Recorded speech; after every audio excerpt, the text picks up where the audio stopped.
Bai, egunon. Entzuten da bain ez da? Bai, perfecto. Egunon guztioi. Jo, azkenian nos hemos enterado que venía el arte de dirigir eta danak etorrigia, ¿no? Danak, eskerrik asko. Sobre todo lo primero, dar la enhorabuena a Alberto Iglesias, ¿no? Que por cuarta vez nominado. A ver si esta vez ya le dan el Oscar, ¿vai? Se lo merece. Entre Ondalea eta Bea, todo va por la familia Iglesias. Baina ondo. No, azkenian es un...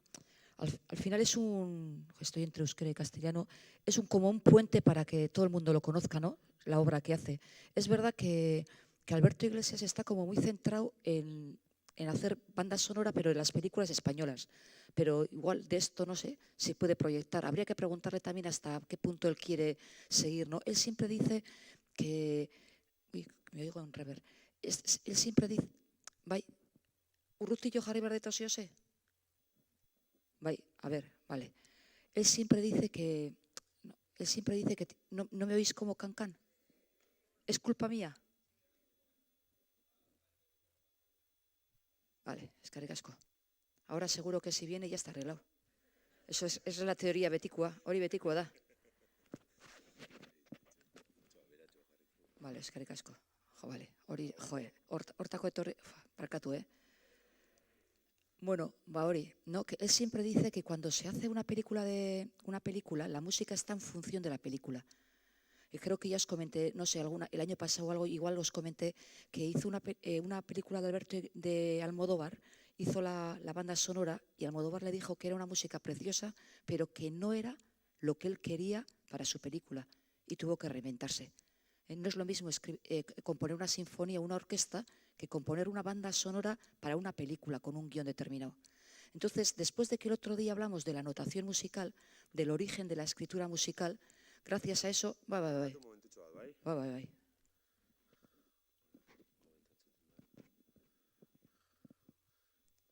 A ver, hemen dauzkagu todos técnicos de sonido. ¿Qué tal? Ahora bien, ¿no? Bai. Eskerrik asko ez desango baspare, a ver, igual etorri berdezun berriz. Entonces dijimos, escritura musical, eso nos hace poder tener un lenguaje, unas partituras, y eso hace que se pueda la música mantener en el tiempo. Entonces he dicho, bueno, el año pasado hablamos del arte de dirigir y vamos a ver autores nuevos. Entonces tenemos a Ricardo Muti, que siempre se ha dicho que es el sucesor de Toscanini. Tenemos a Marin Alsop. Marin Alsop, no sé si la conoceréis, pero es una directora muy importante que está ahora en Viena, en la Orquesta de la Radiotelevisión vienesa. Es la primera directora oficial de una orquesta en Estados Unidos en su momento y la primera mujer directora que dirigió en las Proms en Londres, en el Festival de Londres. Fue discípula de Bernstein y es una mujer muy especial. Y hablaremos de una chica de Algeciras que ahora está como de pupila de ella, para que nos demos cuenta de cómo va la vida. Hablaremos, que el año pasado solamente lo mencionamos, de nuestro querido Leonard Bernstein, con West Side Story y todas estas. Hablaremos de Theodor Kourentsis, que no sé si lo conocéis, pero es un director nuevo, nacido en Grecia, en Atenas, pero que tiene ya las dos nacionalidades, griega y rusa, porque le apasiona todo el tema ruso y es otra manera de dirigir diferente. Tenemos a Juanjo Mena, el gasteiztarra, que en este momento está en el Festival de Cincinnati como director general, y tenemos a Alondra de la Parra, mexicana, nacida en Nueva York, pero mexicana, que me parece también fantástica. Y nos vamos a ir fijando en que la mayoría, Marin Alsop, Alondra de la Parra, Leonard Bernstein, pero tienen, basándose en el sistema, ¿os acordáis de lo que era el sistema? El sistema era, cuando hablamos de Gustavo Dudamel el año pasado, hablamos de que el sistema era la manera de acercar a los pobres la música clásica. No sé si os acordáis. Y entonces hablamos de que teníamos al maestro Abreu, que era director en Venezuela, y lo que hizo es dejar de la dirección y dedicarse a ir puerta por puerta para que las personas menos favorecidas tuvieran la posibilidad de poder tocar el instrumento. Y después de eso tenemos orquestas y orquestas en Venezuela y de allí se está exportando a Europa muchísimo. Entonces, basándose en el sistema, ellos también están haciendo unos trabajos muy importantes. En Baltimore, Marin Alsop, es muy importante lo que están haciendo. Dicho lo cual, empezamos con un joven Riccardo Muti, nacido en Nápoles en 1941. Fijaros que comenta: cualquiera puede dirigir, pero no rescatar del alma del músico la belleza de su interior para transmitirla al público. Por eso muchas veces se dice: ese director, qué técnica más pulida tiene, más perfecta. Pero luego lo que escuchamos nos transmite a los músicos. Quiero decir, una cosa es la técnica perfecta de dirección, cómo marca el compás, qué ejecución más limpia, y otra cosa es lo que se transmite. La técnica es más fácil porque la técnica es aprender. Es como si fueran unas fórmulas. Luego lo que hay que hacer es transmitir la música. Entonces el director es mucho más que una técnica. E incluso puede tener una técnica mala que luego lo que transmita o en los ensayos lo que les pida sea lo que se quiera. Por eso siempre la discusión de ¿hace falta un director? ¿Cuántas veces decimos? Pero si ayer estaba yo repasando en casa con mi hijo y me decía: amá, si no le miran, ¿para qué está? Porque quería que viera Teodor Currentzis, porque hay un vídeo que graba desde, que está dirigiendo desde el suelo. Le gusta así un poco figurar y hace unas cosas diferentes. Entonces me decía: amá, si no le miran. No, no le miran, sí le miran. Le miran y ven su mano aunque estén mirando la partichela. Y él ha hecho previos unos ensayos. Y al principio y al final todos tienen que ir a la vez. Es decir, el director hace mucha más función de la que nos parece. Pero yo siempre digo que sobre todo es importante en los ensayos. En los ensayos. En los ensayos es por eso, el otro día, no sé, en la SAR te comentaba, ¿no? Que vosotros, además aquí en Mondragón también con Goicobalu y aquí, pero habéis hecho refuerzo mucho del Orfeón. Pero el Orfeón tiene ensayos abiertos, ya sabéis, ahí en la parte vieja. Entonces los lunes, martes y jueves uno se puede sentar allí y puede escuchar los ensayos. Los ensayos son mucho mejores que los conciertos para mí personalmente. Tú vas allí, te sientas, si consigues la partitura tú la vas siguiendo, y cuando Sani para y dice ¿por qué esto? Y vuelve a parar y dice y esto me gusta más y esto no, y vas viendo cómo va evolucionando, eso es el director o la directora. Sobre todo me gustaría que me interrumpierais. Sí, vale. Vamos a empezar con Riccardo Muti, sin hablar demasiado así con Turandot. Fijaros, con Nessun Dorma, que conocemos todos, ¿no? ¿No sabemos la historia de Turandot? Que es preciosa. Turandot es una princesa malvada china que lo que hace es, a todos los príncipes que se quieren casar con ella, les hace acertar 3 acertijos. Y después de los 3 acertijos, normalmente no aciertan, y si aciertan, los mata. Los mata a todos, y se supone que hay muchos príncipes muertos porque no han adivinado los 3 acertijos, hasta que llega Calaf. Calaf no le dice su nombre, le oculta su nombre, pero le dicen el que le ayuda, su siervo, como lo queramos llamar, le dice: no vayas a donde ella porque te matará. Y dice: no, voy a ir. Acierta los 3, y entonces ella le dice: ¿cuál es tu nombre? Y entonces él le dice: vamos a hacer una cosa. Si tú adivinas mi nombre, me matarás. Y si no, te casarás conmigo y me dejarás libre. Entonces, ella, es cuando se canta este aria, ella dice: que no duerma nadie en la ciudad esta noche. Tenemos que saber cómo se llama este príncipe. Entonces, al final, él se acerca a ella durante la noche y le dice el nombre. Y ahí entonces le deja a ella la duda de que si quiere puede decir el nombre y matarlo, o hacer como que no ha oído. Y al final lo que significa el nombre es amor. Entonces le perdona y se casan. Es que ¿sabéis qué pasa? Que lo que vamos a oír ahora, que no se ve del todo bien, pero me encanta porque es Muti con Pavarotti, siempre lo hemos oído, pero es que hay que saber la historia. No tiene nada que ver con la princesa malvada. ¿Quién es esta mujer? María Callas, ¿no? Que luego dicen que cuando se pierde peso la voz se va, y María Callas, cuando perdió peso, cantaba igual o mejor que antes. De todas maneras, hablando, nos parece siempre aquí en el escenario María Callas era todo aplauso, todo reconocimiento, todo fantástico, todo, y su vida era tristísima y dolorosísima. Es decir, que pasa un poco ahora con lo de las influencers, que parece una tontería, pero al final el mundo del espectáculo no es el mundo real que luego hay. Entonces es una mujer que nos dio unos momentos impresionantes por la voz que tenía y la calidad musical, pero que luego en su vida pues no fue feliz. Entonces vamos a escuchar con Riccardo Muti a Pavarotti. And another enthusiastic reception from Con this su famoso Academy of pañuelo Music blanco. audience. Luciano Pavarotti's recordings are bestsellers, and his frequent television appearances and concerts, as well as on documentaries and talk shows, have all added to his renown.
¿Qué me While decís? the audience continues to show its appreciation. Empezar así la mañana está bien, ¿eh? Luciano Pavarotti, tenor importantísimo, junto a Plácido Domingo y Carreras en su momento, nacido en Módena, y bueno, conocéis mejor que yo, o sea que no se puede decir mucho más.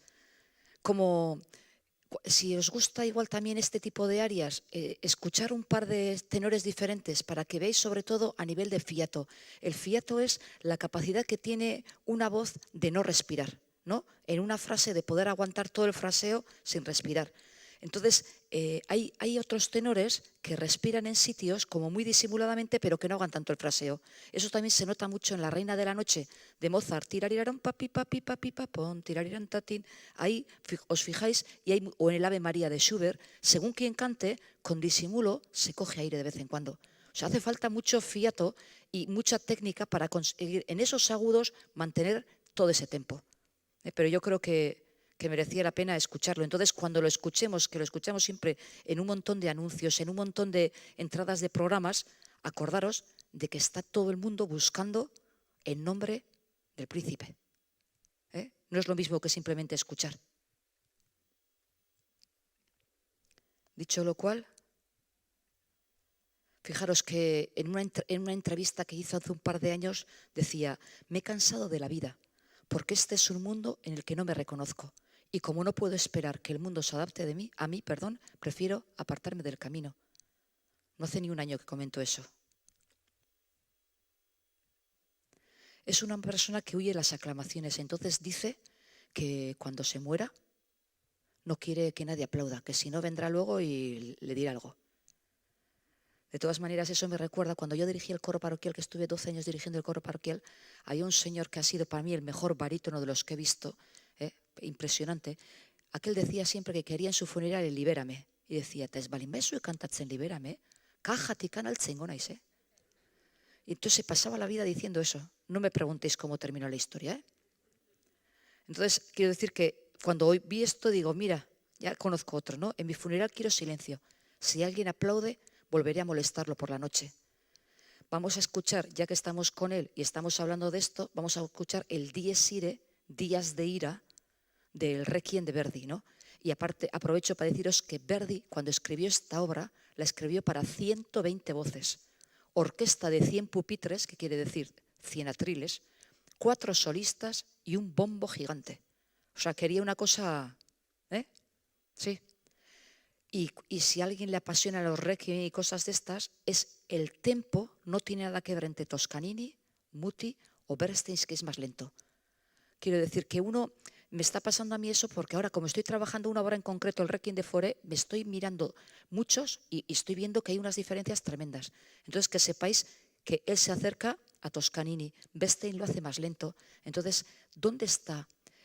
Amantegui, el catedrático de dirección, cuando yo estudiaba con él, siempre me decía una frase: Marina, el tempo de una obra, de cualquier obra musical, me da igual orquestal que coral, tiene que ser lo suficientemente rápido para que fluya y lo suficientemente lento para que se pueda sentir. Y es la mejor definición que me ha dado nadie nunca. Entonces, el tempo, sí, ya sabemos que está el metrónomo, pero el tempo, ¿qué es? Tiene que fluir, no puede parar la música, tiene que fluir, pero no puede fluir demasiado rápido que no te dé tiempo a sentirlo. Por eso, cada director no lo siente igual. ¿Me explico? Y veis una aleluya de Händel, que es lo que más conocemos, y hay versiones que hay 20 segundos y 25 de diferencia, hasta medio minuto, que es una barbaridad porque el aleluya es corto. Entonces depende de cómo sientas tú. Y ojo, también depende de los años. Daniel Barenboim tiene grabadas las variaciones Goldberg de Juan Sebastián Bach. Las grabó cuando tenía 30 años y las ha grabado bastante más tarde, bastante más lento. Y él dice que es que la música, él ya con 60 o no sé, él ya la música la siente de otra manera, tiene otro pozo. Entonces él lo hace todo más lento. Entonces se ve perfectamente en ese ejemplo, en las variaciones Goldberg, ver a Jesús, a Barenboim, cuando era joven o maduro. Y lo mismo pasa con cualquiera. Entonces vamos a ver esto y imaginaros, claro, Verdi habla de un Dios de la ira, días de la ira, con rayos, con truenos, con un Dios que vendrá a, ¿qué dice? A castigarnos, ¿no? Y a juzgarnos, ¿no? A juzgarnos.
Y seguiríamos. ¿Sabéis qué pasa? Que aquí, como, claro, tenemos un sonido mantenido, ¿no? Para que no distorsione. Entonces, aquí lo oímos todo muy bonito, pero si estuviéramos al natural, esos bombos casi nos taladrarían el oído, el tímpano, ¿sí?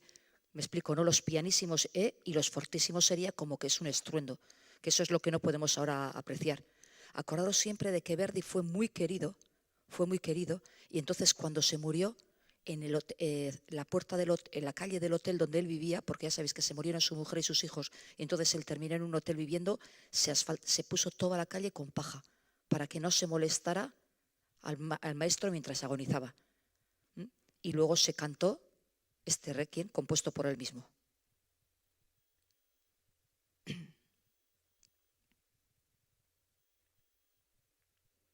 Le hemos hecho un homenaje a Muti y nos vamos a una persona totalmente diferente. Una persona que lo que hizo fue, sobre todo, los ritmos populares, intercalarlos con la música clásica.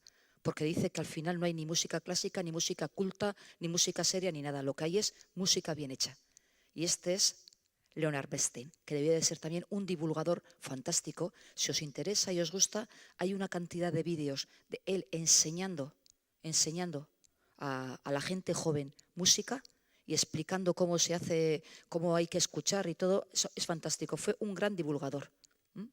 Tuvo una vida personal pues muy condicionada porque él pues reconocía que era homosexual, pero no le dejaban en paz y al final pues se casó con Felicia Montalegre. Los dos sabían y fueron felices porque había un respeto entre los dos, pero sabían cada uno las tendencias que tenían. Era una sociedad que no lo aceptaba, no lo aceptaba. Parece ser que su padre le dijo al principio que no quería que se dedicara a la música, entonces se tuvo que pagarle sus primeras clases, pero casualidad su tía tenía un piano fantástico, tuvo que cambiarse de piso y le dio el piano, un piano de cola. Y aquí os pongo, ¿no? Entusiasta de la fusión entre la música y el pop. Y ahí se oyen ta ta ta ta ta ta ta ta ta ta ta ta ta ta ta ta ta ta, todos esos ritmos que vienen, ¿sí? ¿Y qué le pasa? Que está como director asistente y en 1943, estando él en Nueva York como director asistente, el director titular enferma. Al enfermar le dicen, ¿es usted capaz de dirigir? Pues sí, y lo hizo bien y a partir de ahí, yo siempre digo, cuando pasa el tren hay que estar. A veces no para, pero si para, te tiene que encontrar con los deberes hechos. Yo siempre digo lo mismo, te tiene que encontrar con los deberes hechos. Él tenía los deberes hechos y arrancó.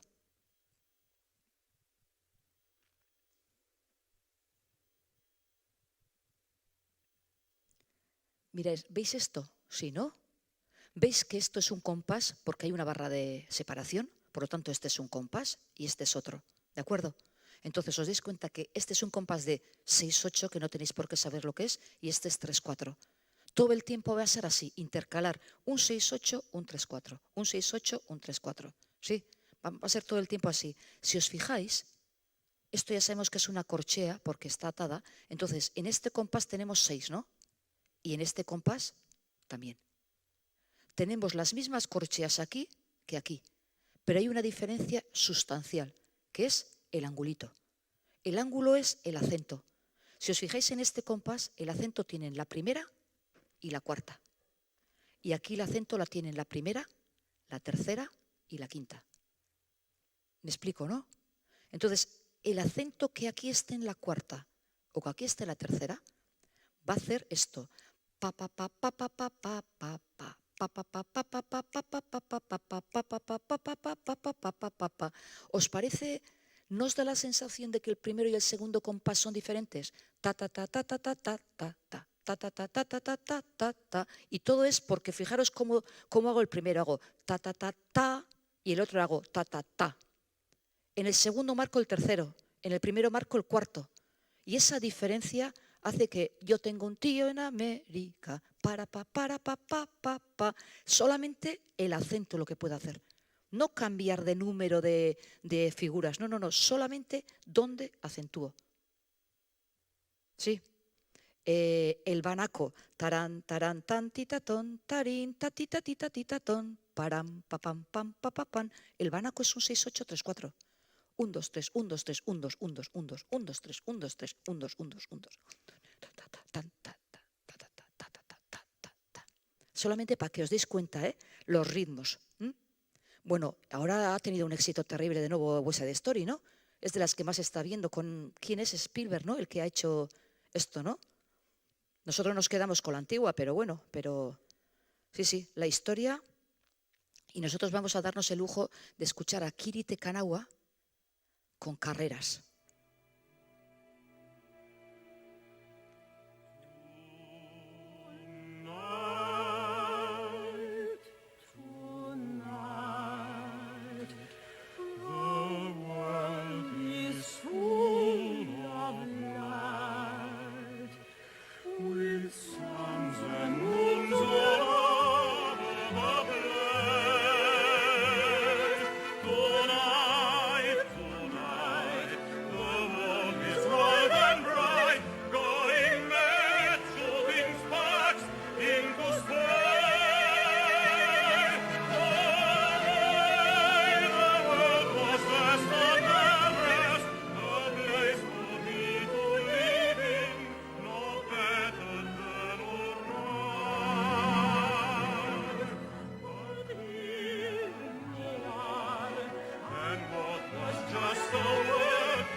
¿Qué me decís? Maravilloso, Carreras, ¿eh? Siempre ha sido como el tercero de los tres, ¿no? Pero qué voz más bonita, ¿eh? La grabación supongo que luego sonaría más proporcionado, ¿no? Porque en estos finales a ella no se la escucha. Y suele ser raro, ¿eh? Porque la soprano como voz más aguda se come, pero... ¿Os enseñé el año pasado el vídeo de que se enfada él con él? Sí os enseñé, ¿no? Vale, eso, por eso no lo había puesto este año.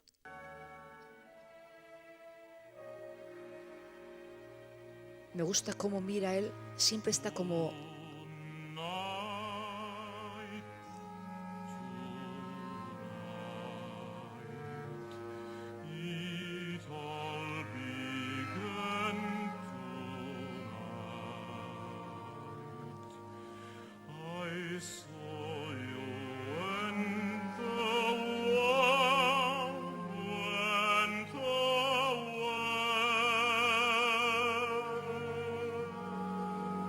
Hay que aguantar hasta ahí, ¿eh?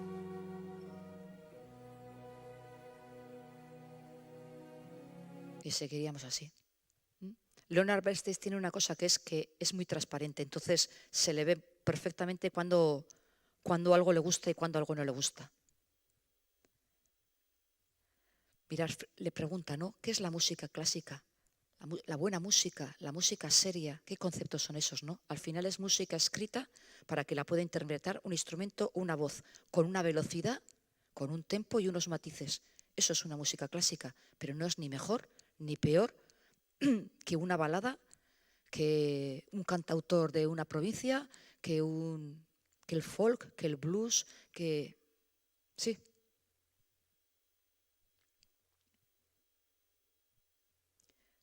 ¿Se puede dirigir solamente con la cara? Pues yo creo que sí. Pero claro, algo muy fácil, ¿eh?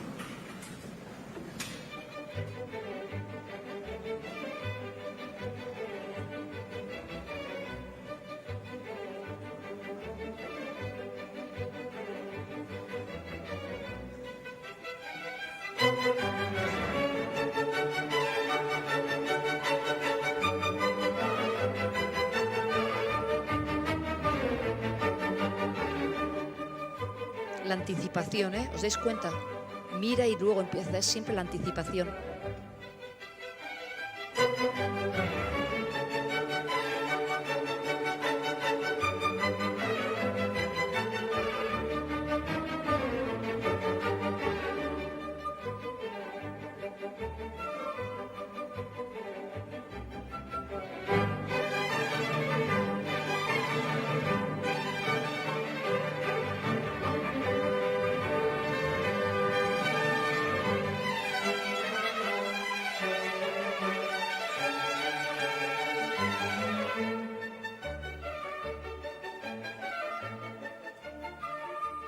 ¿Qué me decís de esto? Pensaréis algo, ¿no? que tiene que ser muy, muy estudiada por los músicos y una música muy cuadrada, ¿no? Si no, esto es imposible. Entonces queda bonito esto para hacer para el público en ese momento, pero claro, con una música, pues eso, de Haydn, como estamos escuchando. ¿Mm? ¿Os acordáis de Haydn? ¿Qué me decís de Haydn?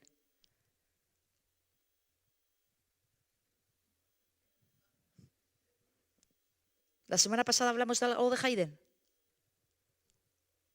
No.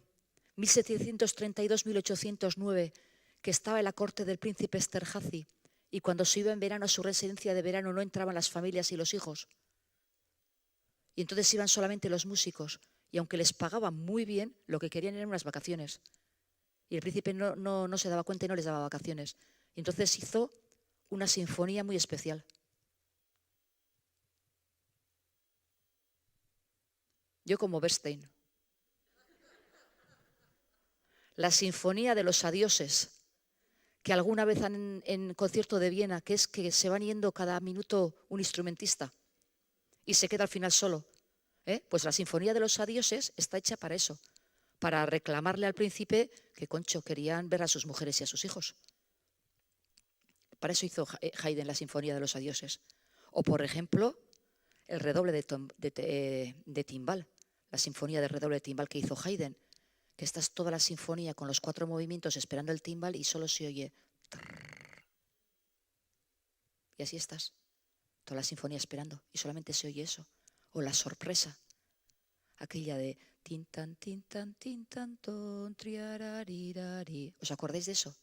Que de repente la misma melodía la hace más piano en el segundo movimiento y de repente pega un acorde fortísimo para que las señoras y los señores que iban a ver de público para figuretear se despertaran porque se le dormían.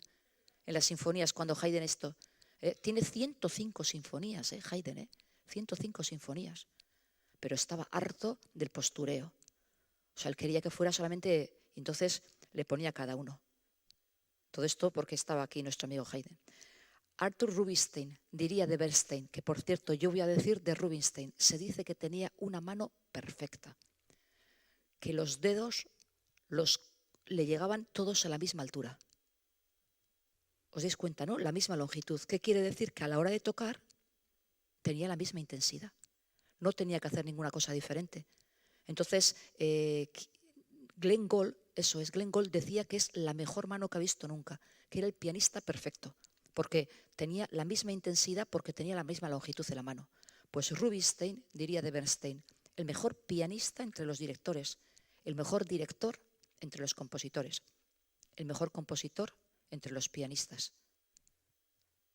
No se puede decir de mucha gente cosas así, Y dicho lo cual, vamos a escuchar una misa que no la oiréis muchas veces porque, claro, es que es difícil para escuchar. Es un musical, es una misa, pero es un musical compuesto y estrenado en 1971. Y por lo visto fue encargado por Jacqueline Kennedy para la inauguración del Centro John Kennedy para las Artes Escénicas en Washington. Y lo que acerca es lo clásico y lo popular, con ritmos que hay del blues, del rock, del gospel. Es una obra que si os gusta escucharla, porque es maravillosa. Entonces lo que hace es, fijaros, tiene textos en latín y inglés, tiene un coro como si dijéramos el estipulado y luego tiene otro coro de jóvenes vestidos de calle en el escenario. Tiene instrumentos como guitarras eléctricas, sintetizadores, todo, y a su vez tiene la orquesta. Entonces es una fusión fantástica, sobre todo para quitar importancia a unos antes que otros. Tiene coro de niños, tiene solistas, tiene coro de adultos. Entonces yo creo que esto hay que escucharlo y a ver qué me decís.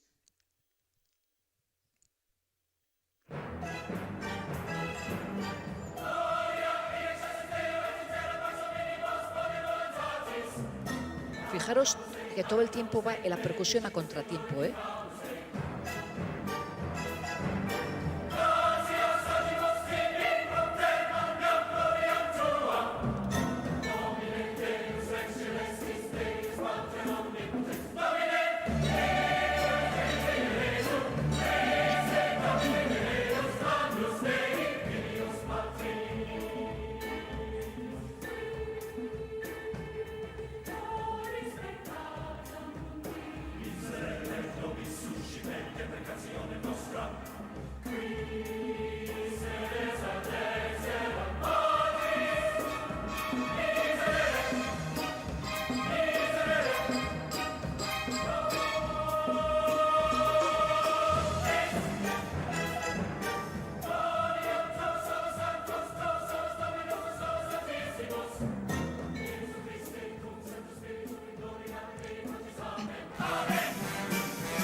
Esto es la parte mala del espíritu, ¿no? Del pensamiento, ¿no?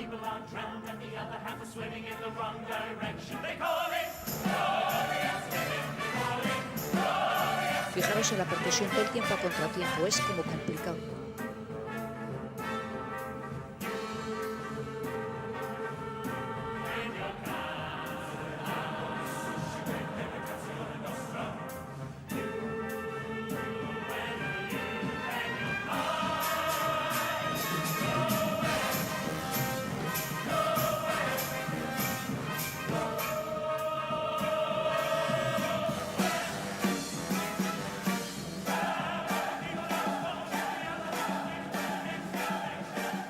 ¿Qué me decís? Precioso, ¿no?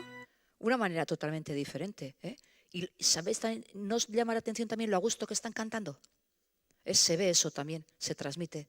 Es una misa que hombre, también se interpreta poco por la dificultad. O sea, claro, muchas veces eso pasa también con obras de Paganini. Vosotros vais a conciertos de violín o sea, quiero decir, conciertos en los que toma parte el violín y no oiréis muchas veces obras de Paganini, porque es que Paganini, además de ser compositor, es que era intérprete. Entonces, como era tan bueno, tenía el síndrome de Morfan, que es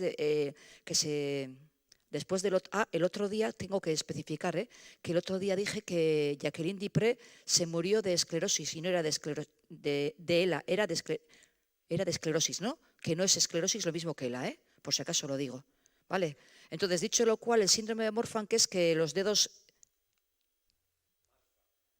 Marfan, eso, ¿ves? Solamente me pasa por hablar, claro, pero ya me habéis entendido, ¿no? Ahora, dinos tú perfectamente la definición de cómo es los dedos. Muy largos, muy largos.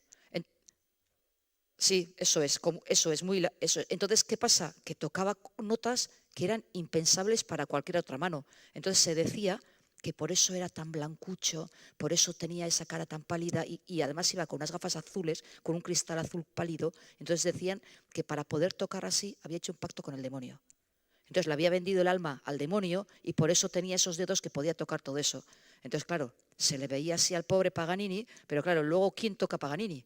Porque oiréis también a veces, igual en espectáculos, no ya en concierto, en espectáculos que mucha gente toca, pero fijaros luego, escuchar, y no es la versión original, son adaptaciones. Y claro, la adaptación muchas veces quitas lo difícil. Pero haces un malabarismo que sea fácil y dices, jolín, ¿cómo toca? Ya. Pero no está tocando. Eso pasa con la Primavera de Vivaldi muchísimo. Todo el mundo toca la Primavera de Vivaldi. A ver cuántos tocan realmente las notas que puso Vivaldi. Y Paganini, que lo sepáis, cuando se le fue a dar la extrema unción, dijo que no quería. Entonces el cura, cuando se murió, dijo que no lo enterraba.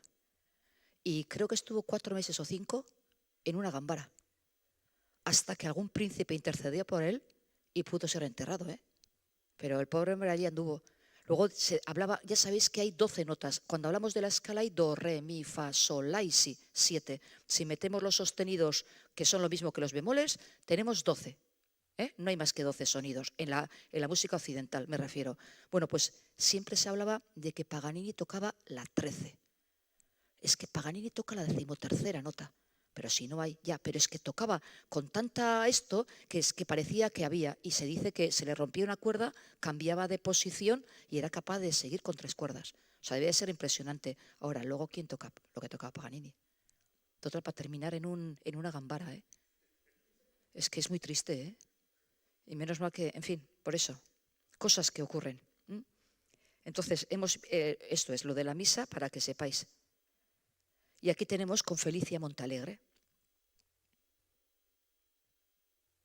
Creo que era mexicana, no sé si era mexicana, bueno, era latina, pero no sé si era mexicana, ¿no? Entonces tuvo sus hijos y fue una familia feliz, pero pues eso, un poco impuesta, ¿no? Por la sociedad, ¿no? Dirigió por última vez el 19 de agosto de 1990 con la Sinfónica de Boston. Fue fumador durante muchos años y tuvo que luchar con un efisema desde su juventud. El 14 de octubre de 1990, 5 días después de anunciar su retirada, Bernstein falleció como consecuencia de un infarto.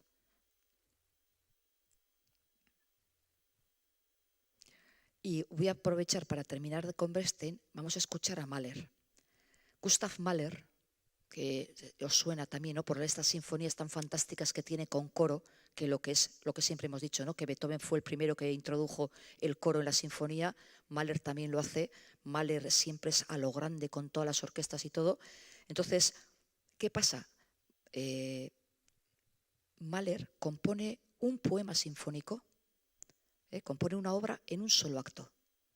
Y dice, voy a decirle a Hans Bülow, que es el músico más importante que hay ahora, a ver qué le parece lo que yo he compuesto. Hans Bülow, que sepáis que era el marido de Cosima Wagner. Y Cosima Wagner le dijo bye bye y se fue con Richard Wagner. Pero era el marido de Cosima Wagner. Entonces era un señor que además venía de la aristocracia, bastante prepotente, y en fin, no era muy amigo de los que eran judíos, y en fin, muchas cosas. Entonces este hombre, Mahler, fue a pedirle consejo qué le parecía el poema sinfónico que había compuesto. Y este le dijo que era un desastre, que aquello era horroroso y que nada. Pero Mahler dice, bueno, pues yo voy a seguir mejorándolo. Y lo que voy a hacer es añadirle un par de movimientos. Y componer la obra con 3 movimientos. Pero él veía que le faltaba algo. Tenía compuesto con 3 movimientos. ¿Y qué ocurre? Que en ese impasse muere Hans Bülow. Muere Hans Bülow y va Mahler a su funeral. Y estando en su funeral, oye, musicalizado, el poema Resurrección de no sé qué autor, porque no me preguntéis, ¿no? De un poeta que había, que tenía un poema que era Resurrección precioso, y algún músico lo había musicalizado. Y entonces Mahler dice, esto es una premonición. A mí lo que me hace falta es coger esta letra y ponerle yo la música. Y eso es como surge la sinfonía, la número 2, Resurrección. Los 3 movimientos que ya tenía de antes, más el cuarto que se inspira cuando escucha en el funeral del Señor que le había dicho que era desastroso lo suyo. Fijaros, ¿hay vida detrás de la muerte? Es lo que se pregunta, ¿no?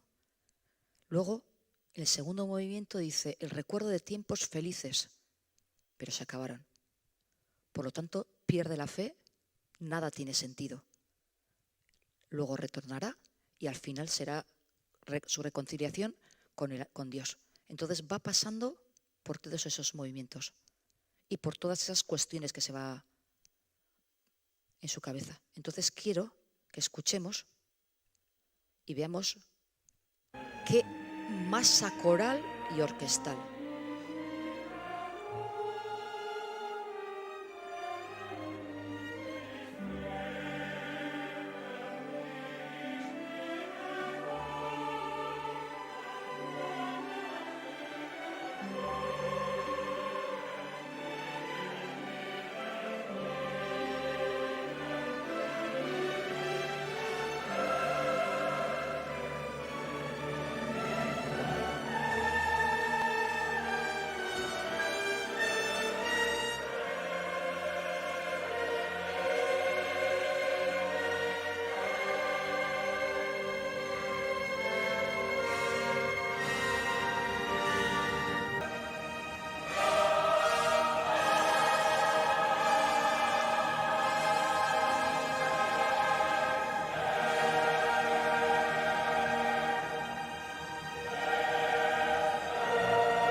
Qué tesitura, ¿eh?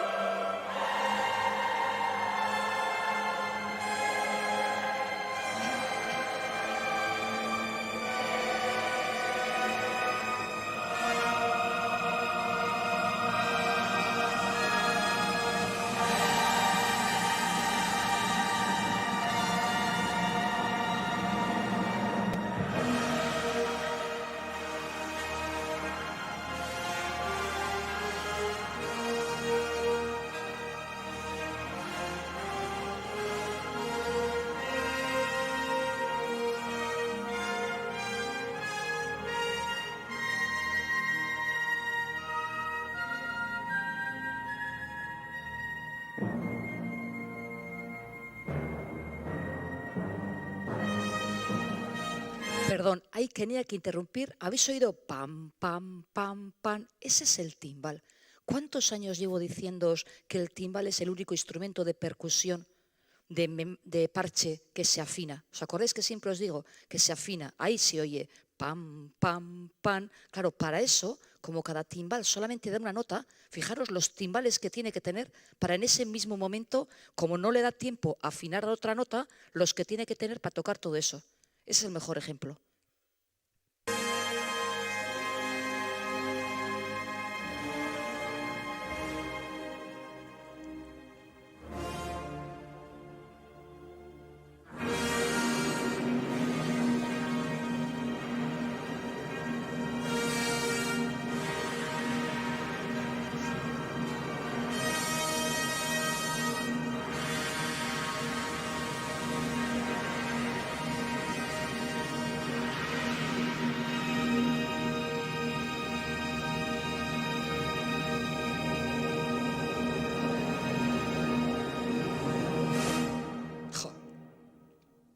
No me digáis que... Y porque el técnico de sonido es muy discreto, porque si nos hubiera subido esto, es como para... ¡buah! ¿Eh? Esto es impresionante. No, a mí me parece, bueno, y además de todas maneras hablamos de la técnica de dirigir, que aquí podíamos, yo el otro día pensaba, cuando les explique, ¿qué les explico? ¿Cómo es el movimiento? ¿Hago un curso de técnica vocal aquí? Digo, de técnica de dirección, y no me parece que es tampoco, porque ya veis, pero al final es lo que transmite. ¿Os habéis dado cuenta cómo se crecen los fuertes? Es que son como el doble. Son como el doble de repente, de un piano cómo va, y cuando no le vale tiene que saltar, y es impresionante. Se sabe el texto, eso es muy importante, porque hay directores de orquesta que al coro le dan las entradas, pero no cantan con ellos. Entonces el coro, que encima está siempre en la parte de atrás, agradece un montón que el director esté con ellos. Y eso se nota mucho, eso gente del Orfeo, ¿no? De decir, estamos con este director y es que canta con nosotros. Estamos con este y tenemos que estar así, 2 compases y entramos, que va. Hay mucha diferencia, pero es magnífico. Y claro, al final, fijaros cómo sudaba, porque el trabajo que está haciendo y la felicidad que tiene cuando está escuchando el sonido que él quiere conseguir. Es magnífico verlo dirigir. Magnífico, magnífico. Que ya sé que estáis todos de acuerdo conmigo, pero no me queréis decir nada. Pero vais a cantar ahora, Y dicho lo cual, que ya le hemos hecho nuestro homenaje a él, nos iríamos a Marin Alsop, nacida en Estados Unidos en 1956, que es lo que os comentaba antes, discípula de Leonard Bernstein. Hay un vídeo precioso, como ella, que es casi muy jovencita, bueno, ya se ve en la foto, enseñándole a dirigir en una masterclass, pues tal, pues cual, y Marin Alsop es uno de los referentes ahora para las directoras. En Nueva York nace en 1956. En principio ella estudia violín, ya sabéis que normalmente las directoras y directores de orquesta dominan algún instrumento, alguna cuerda o algún viento, y luego siempre suele ser importante saber algo de piano para escuchar ellos los acordes y así, pero al final eso es que en cada uno, ¿no?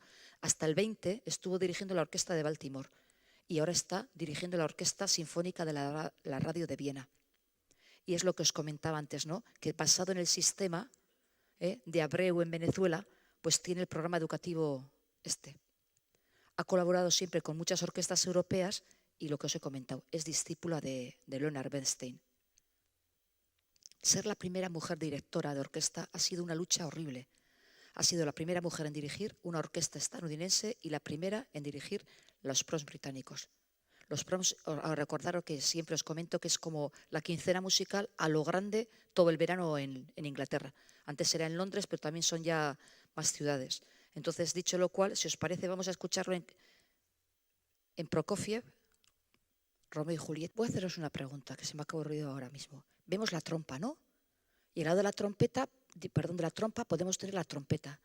Y uno puede decir, en un sitio muy estrecho, ¿por qué nunca la trompa y la trompeta comparten atril? Venga, para que no me confunda yo solamente. Venga, ¿alguien se anima a decir alguna cosa? ¿Por qué no pueden compartir atril? Una clave distinta. ¿Estamos de acuerdo?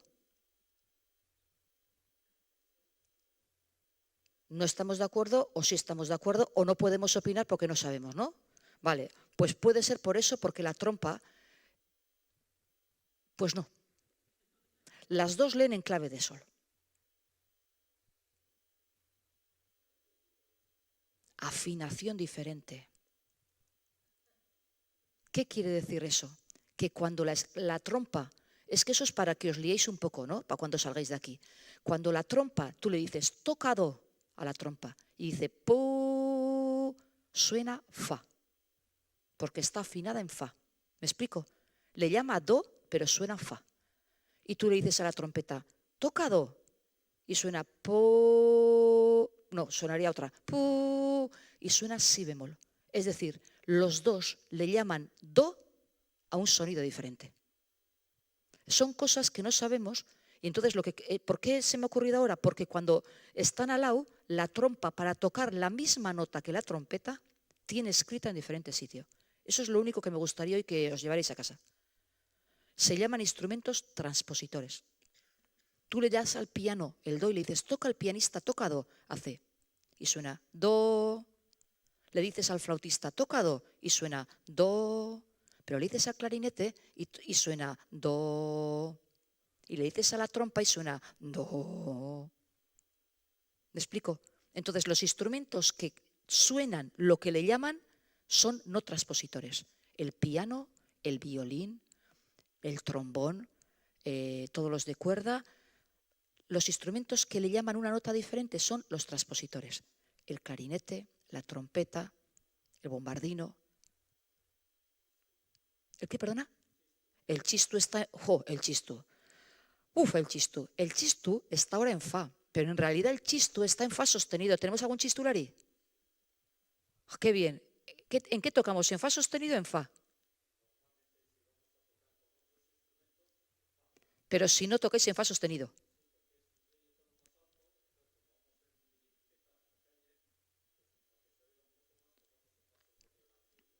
El antiguo, eso es. En Zarauz también dicen, cuando vamos nosotros solos, en fa sostenido. Claro, ya sabéis que el sostenido sube medio tono, porque todos sabéis eso. Entonces, el chistu de siempre estaba en fa sostenido, como dice él perfectamente. ¿Qué pasa? Que el fa sostenido es imposible de luego juntarte con nadie. Entonces, ¿qué se hizo? Hacer otro tubo un poco más corto y entonces ahora, cuando se toca con otros, se toca en fa. Con otros chistularis también de otros sitios y sobre todo con esos instrumentos. Entonces yo ahora, por ejemplo, que estoy montando mi orquesta, a ver, yo tengo cuarto de solfeo en la música escola, ¿no? Entonces los de cuarto de solfeo que tienen 13 años, al final, como nos despedimos, lo que hago es ponerles a Ida y la dona en móvil, que son fáciles, y cada uno tiene que tocar en su instrumento, ¿no? Y entonces, ¿para qué hago eso? Para enseñarles a transportar. Entonces este año tengo un chistulari. Entonces me dijo, sé tu boquín. Y le dije, el de fa, porque el de fa sostenido te queda solo y no hay nadie que toque contigo. Entonces hay una trompa y ahí está la cosa. Entonces que sepáis que cuando se compra un chisto ahora, viene con 2 tubos, ¿no? Para poder poner en fa o en fa sostenido. Oye, pegaros un poco de esta importancia cuando lo veáis por ahí. Entonces, cuando veáis a los de Vergara que van solos en biribilqueta, están tocando con el tubo un poquito más largo que es fa sostenido. Pero cuando se ponen con los demás, el tubito un poco más corto porque tiene que tocar en fa para... Eso es culturilla. Claro, no va a ser solamente la biribilqueta.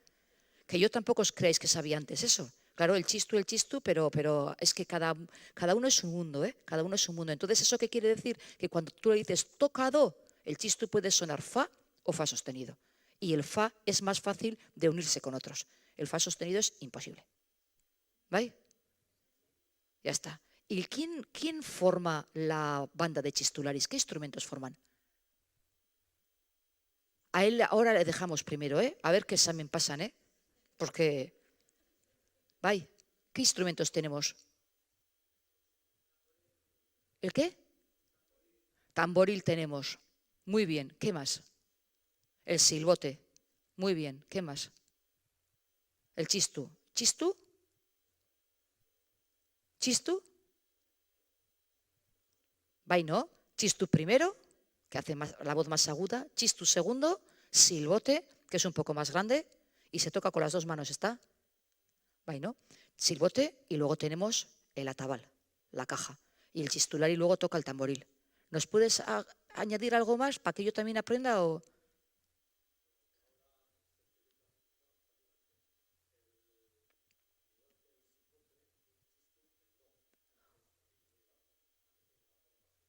Ahí va, ¿ves? Pues eso no sabía yo. Un chistu en do. Jo, es que gozada. O sea, eso quiere decir que cuando le dices tocado suena do. Joder.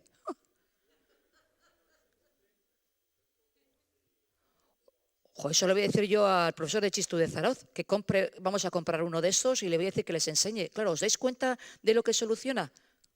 Claro, pero no sería lo suyo porque exactamente para hacer bajo. O sea que eso, mira, eso no sabía yo. Y está más bajo que el silbote.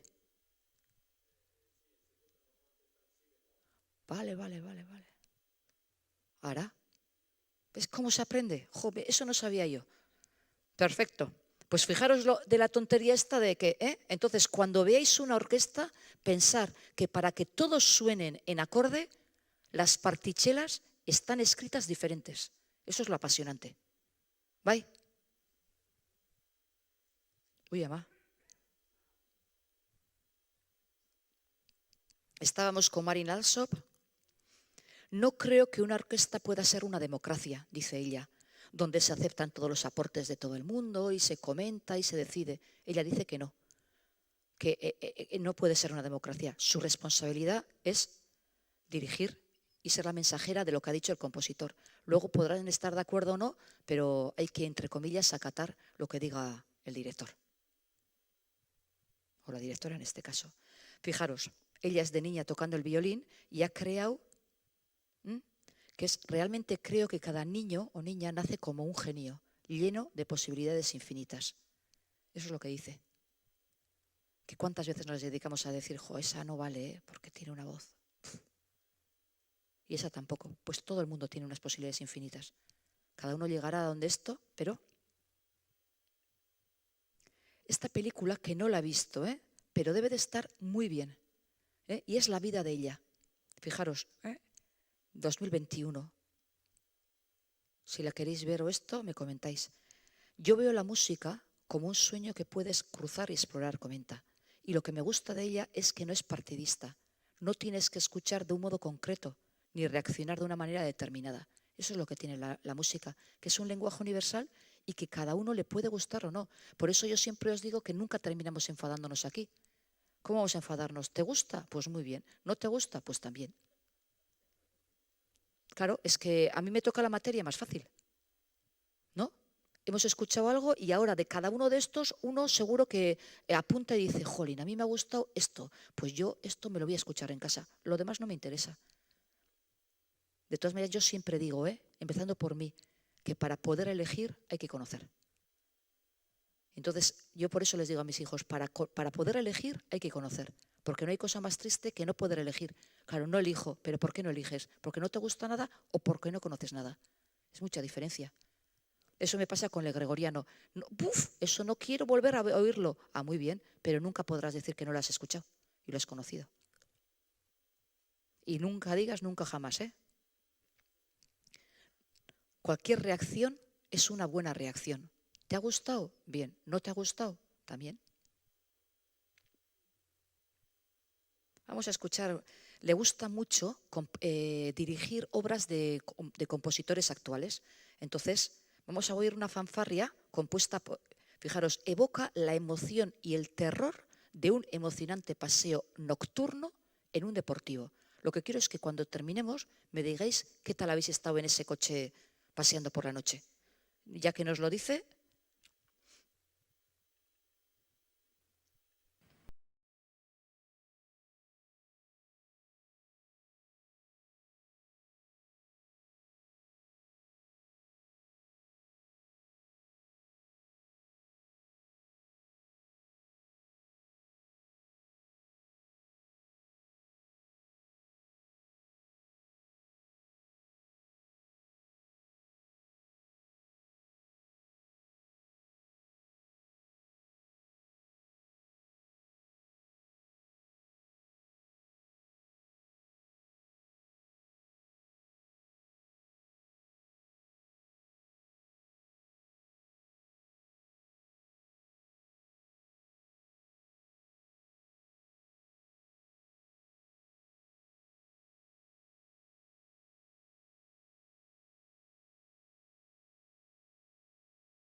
¿Habéis tenido ya el accidente o vais bien aún por la carretera?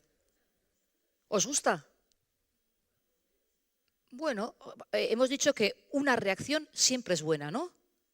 No os dice mucho.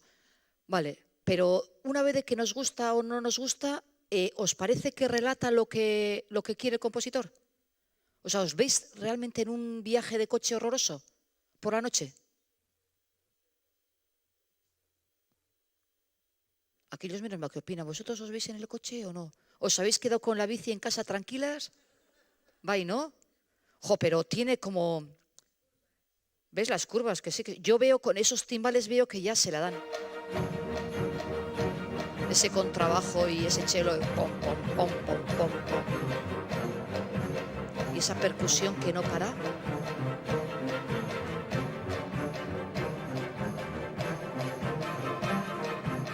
La tuba.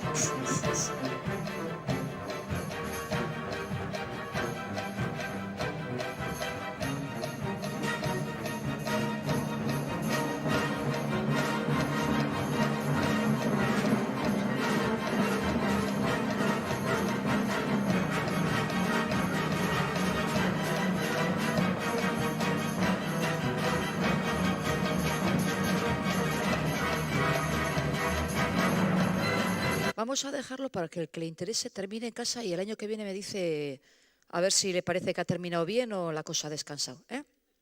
Fijaros, Irene Delgado, de esto me he enterado esta semana, repasando, o sea, preparando, siempre me gusta actualizar, ¿no? Es nacida en Algeciras, se ha mostrado muy contenta por una beca que ha conseguido, una beca que promueve la fundación de ella, entonces es un proceso largo. En la solicitud hay que hacer muchísimas cosas hasta ir superando muchas capas y ahora va a ser ella la asistente de Marin Alsop en la radio austríaca. Y dice que es un regalo. Pues es una mujer que yo no conocía, que tiene ya también muy buena proyección a nivel de directora de orquesta y sobre todo eso que ha conseguido esa beca. Entonces, gracias a esas becas, pues, y va a estar con Marin Alsop. Y nuestro querido Juanjo Mena. Su hermano Carlos Mena, contratenor fantástico, y el director, que ahora está en Cincinnati. Siempre habla de Anchón Lete, Juanjo Mena. Anchón Lete fue su profesor de música cuando estaba en la música escuela de Vitoria. Entonces siempre habla de él. Dice que él fue el que le enseñó, le transmitió las ganas de hacer música.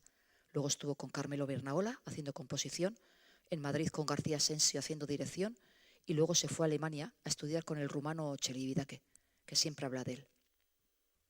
Y aquí él siempre salió de la Sinfónica de Bilbao y dice que la cogió en mal momento. Estuvo en Boston, ha estado en las proms, es el que ha llevado al Orfeón hace 3 o 4 años a las proms creo que el primer coro no profesional que iba a las proms. Él siempre dice que hay que respirar con el coro. ¿Sabéis qué le pasa a Juanjo Mena, lo bueno que tiene? Que él es director de coro antes que de orquesta. Y eso se nota mucho cuando está dirigiendo. Se nota mucho, pero mucho. Anchón Lete, su primer profesor, Carmelo Bernaola, profesor de composición, y García Asensio. Las cosas que la vida te da son las que te hacen rico ante la gente.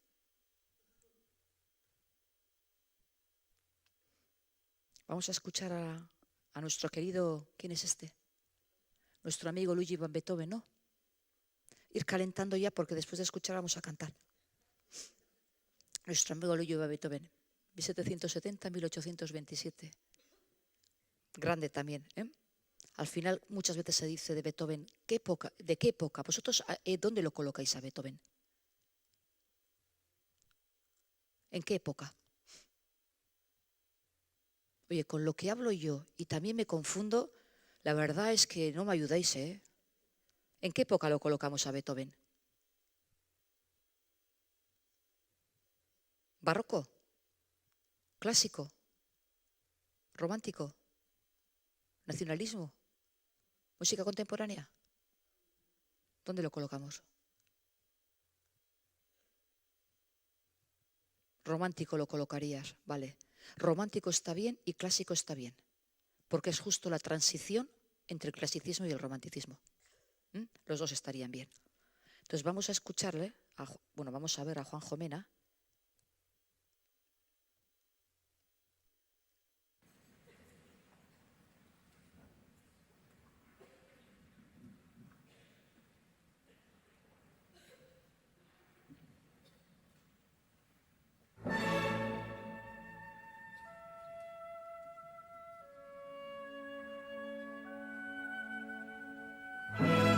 Oboe.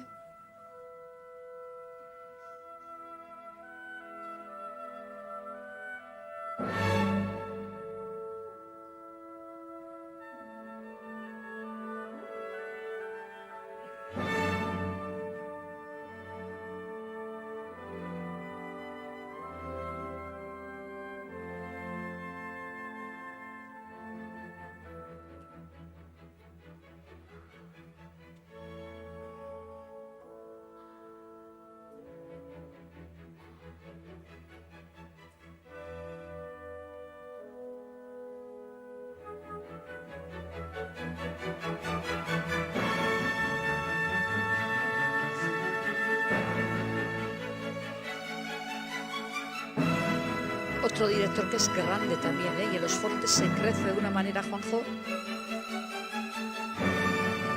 Así empezaría y nos vamos a ir aquí, que es lo más igual conocido, ¿no?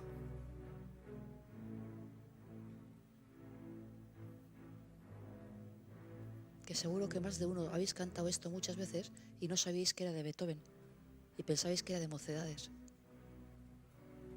No, pero que esas cosas pasan.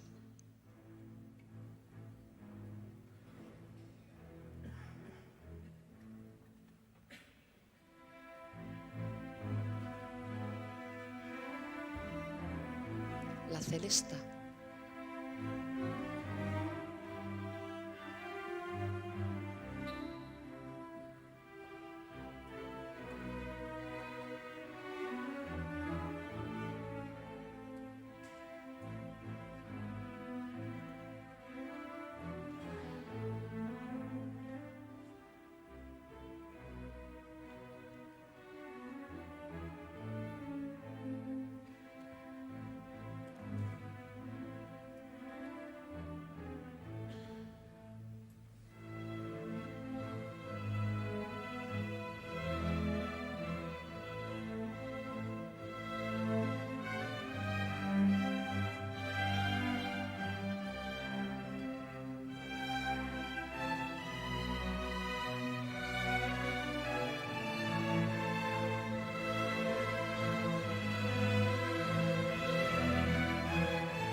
¿Cómo vas creciendo, ¿Cómo vamos,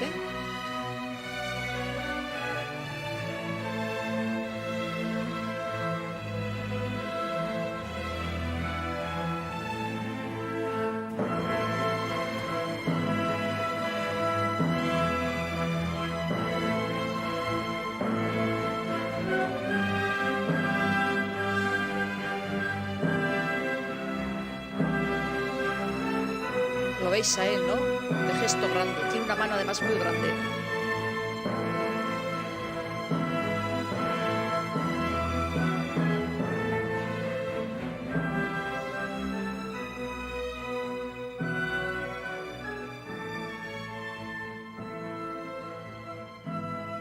Cómo se va haciendo el pequeño.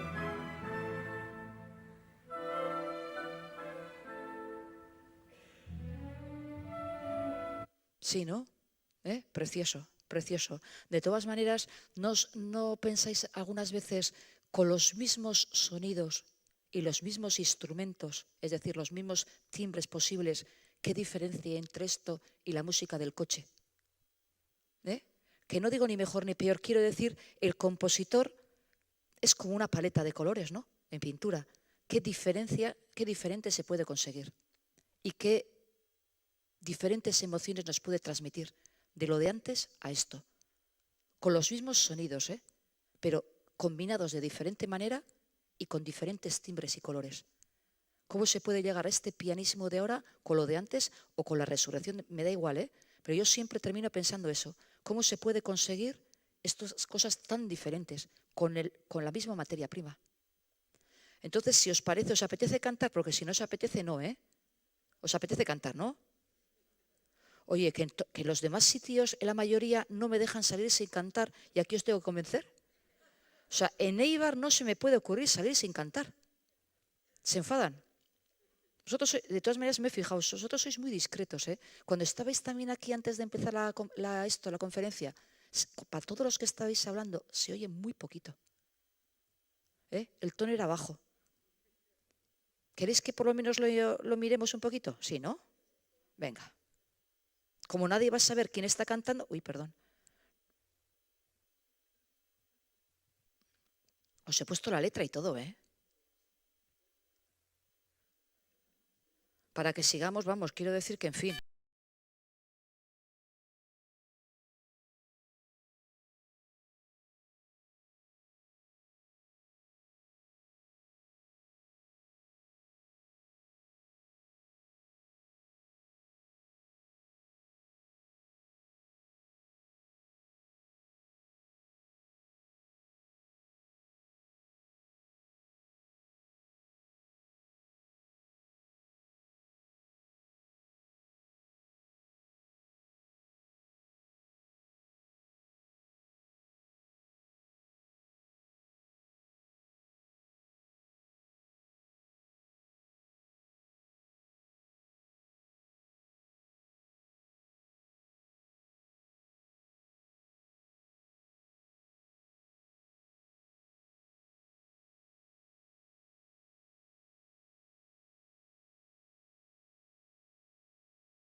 Bonito, pero ¿habéis disfrutado cantando? Bonito ya sabía que era. Yo lo que quería era que cantarais.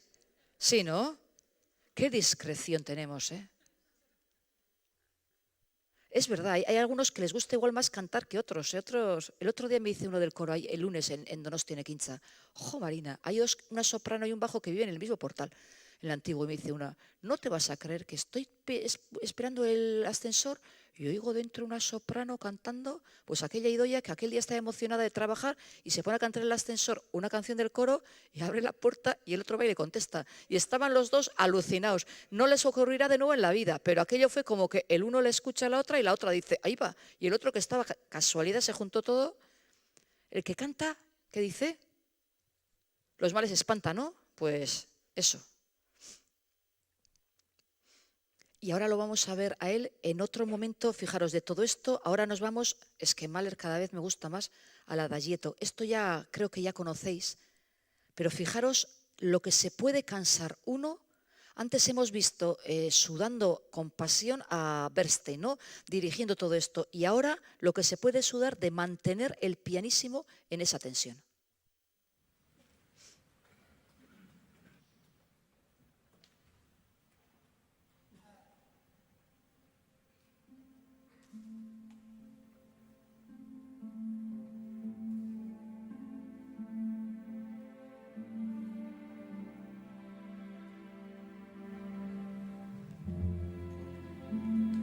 Ese arpa.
Y seguiríamos, con esto además 2 minutos más y vamos como durmiéndonos, pero no como falta de educación, porque vamos estando cada vez más a gusto, ¿no? O sea, eso que han quitado la calefacción, antes estaba mejor, pero iríamos, es una música preciosa, preciosa, para relajarse. Es una música, Mahler es impresionante, Mahler es el de antes de la resurrección, Mahler tiene unos cambios, es espectacular Mahler.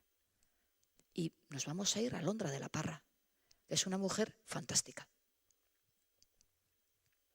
Nace en Nueva York en 1980, pero es mexicana ella. Estudia piano y cello y fundadora y directora de las Orquestas de América en 2004. Y tiene también en las escuelas del Bronx un programa educativo para intentar acercar a los niños a la música. Es bonito también que el que ve una cosa de esas, luego cuando es importante, tenga la posibilidad y lo haga. Es importante. Mirar, vamos a escucharla, pero como hoy voy a terminar bien y quiero terminar bien, pues ¿qué preferís escuchar? ¿Queréis escuchar esto? Mirar, este es un compositor mexicano, Arturo Márquez, que si le queréis seguir la pista, tiene cosas muy bonitas. Entonces, ¿qué pasa? Que en un momento de su vida, como en eso de que es actual, es contemporáneo, empezó a escribir una música como un poco más atonal, con más disonancias, y de repente dijo, pero si a mí no me gusta esto que estoy haciendo. O sea, yo quiero volver a la tonalidad. No me importa qué hay ahora y que esté de moda. Y entonces escribe la danza número 5, que es lo que vamos a escuchar ahora. Fijaros, no me interesa hacer música para el futuro, para las generaciones que vienen. Regreso a la tonalidad. Cuando hablamos de tonalidad, simplemente es la música que es como que tiene una estructura. Entonces, otros hacen mezclas de lenguajes contemporáneos con ritmos de Latinoamérica. He tenido que reinventar mi técnica, porque en esencia mis estudios fueron de música contemporánea. Tuve que volver a la armonía tradicional, al contrapunto de Bach, a la manera de orquestar tradicional. Y esto deberíais de apuntároslo en la cabeza, porque es una obra que yo desde que todas las semanas tengo que escucharla. Pronto, pero no me digáis que no es precioso. Acordaros de la palabra clave, que tiene 3 acepciones. Las claves, que son los instrumentos que se tocan, la clave, que es el signo que se coloca al principio de la partitura, y el clave, que es el instrumento antiguo de cuerda percutida. Las 3 acepciones que tiene. Sí. Entonces, si os parece, lo dejamos aquí y me reservo currenchis para otro momento que estemos. Ta eskarrik asko por lo del chistuendo y todas esas cosas. Vale? Basaindu asko. Vale? Eskarrik asko.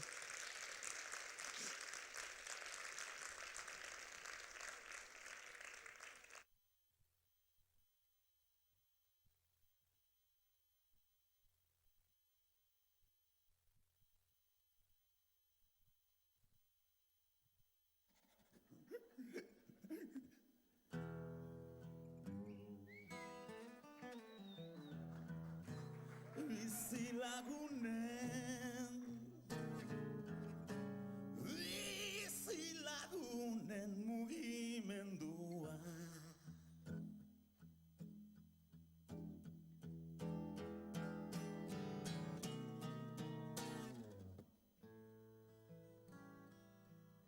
Noiz aietuko da zuak atzeko miraria.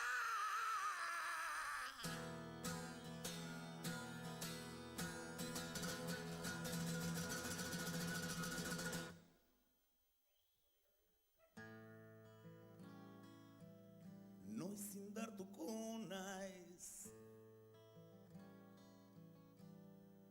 Noiz indartuko naiz.